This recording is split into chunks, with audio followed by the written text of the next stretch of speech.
एक नन्हे गांव में एक चरवाहा रहता था जिसकी जीविका उसकी गायों के दूध पर निर्भर थी। वह प्रतिदिन अपनी गायों को हरियाली से भरे मैदान में चराने के लिए ले जाया करता था। एक दिन कुछ साधु उस गांव में आए जो कृष्ण के परम भक्त थे। वे उसी मैदान में एक यज्ञ की आयोजना कर रहे थे और पेड़ों के पत्तों पर श्री कृष्ण नाम अंकित कर रहे थे।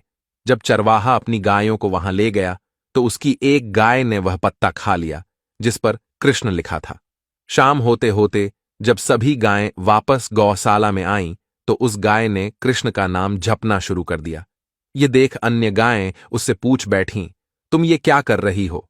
गाय ने उत्तर दिया, श्री कृष्ण का नाम मेरे भीतर समा गया है और अब मैं कृष्णमय हो चुकी हूं। वह बिना रुके कृष्ण का नाम जपती रही, जिससे अन्य गायों ने उसे अपने समूह से अलग कर दिया। सुबह जब चरवाहा दूध दूहने आया तो उसने देखा कि वह गाय बाहर खड़ी है।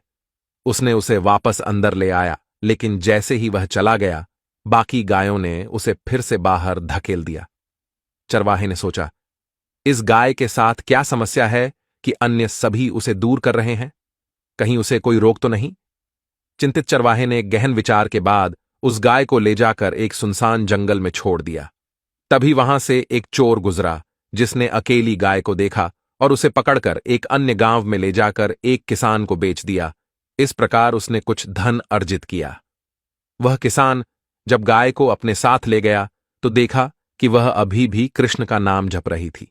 किसान ने इसे अनदेखा करते हुए उसके दूध को बेचना शुरू किया और कृष्ण के नाम के जाप से दूध अधिक मीठा और अमृत तुल्य होता गया। धीरे धीरे उस दूध की प्रसिद्धि चारों ओर फैल गई और लोग उसे खरीदने के लिए आने लगे, जिससे किसान धनी होता गया। एक दिन राजा के मंत्री उस ओर से गुजरे और किसान के घर पर रुके। किसान ने उन्हें उसी गाय का दूध पिलाया जिसे पीकर मंत्री बहुत प्रसन्न हुए और कहा कि दूध बेहद स्वादिष्ट है। किसान ने बताया कि यह गाय सदैव कृष्ण का नाम जपती रहती है, जिससे मंत्री अचंभित हो गए। मंत्री राजमहल लौट आए। उस समय राज्य की महारानी कुछ दिनों से बीमार थीं और दवाइयों का कोई असर नहीं हो रहा था। राजवैद्य ने कहा कि अब महारानी की जान केवल ईश्वर के हाथ में है। मंत्री ने राजा को उस गाय के बारे में बताया, लेकिन राजा को यह विश्वास नहीं हुआ। वे स्वयं इसकी सच्चाई की जांच करने किसान के घर पहुंचे। जब उन्होंने खुद गाय को कृष्ण कृष्ण कहते सुना तो वे आश्चर्यचकित रह गए। राजा ने किसान से उस गाय को मांगा। किसान ने विनम्रतापूर्वक कहा कि गाय के जाने से उसकी आमदनी प्रभावित होगी। राजा ने उसे गाय के बदले बहुत सारा धन देने का प्रस्ताव दिया। किसान ने सहमति व्यक्त की और गाय को राजा को सौंप दिया। राजा गाय को लेकर महल में लौट आए और गाय अब महल में रहने लगी। गाय निरंतर कृष्ण का जाप करती रही और महारानी उसके दूध का सेवन करती रही। इसके प्रभाव से महारानी की सेहत में सुधार होने लगा और कुछ ही समय में वह पूर्णतः स्वस्थ हो गईं। गाय राजमहल में सुख सुविधाओं का आनंद उठाने लगी। कृष्ण जाप का प्रभाव समस्त प्रजा पर भी पड़ा और पूरा राज्य कृष्णमय हो गया। राजमहल से लेकर नगर के कोने कोने तक कृष्ण नाम की गूंज सुनाई देने लगी।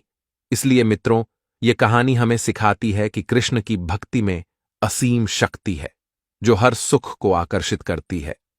उम्मीद है यह कहानी आपको पसंद आई होगी। ऐसी और भी कहानियों के लिए कृपया इसे लाइक करें और शेयर करें।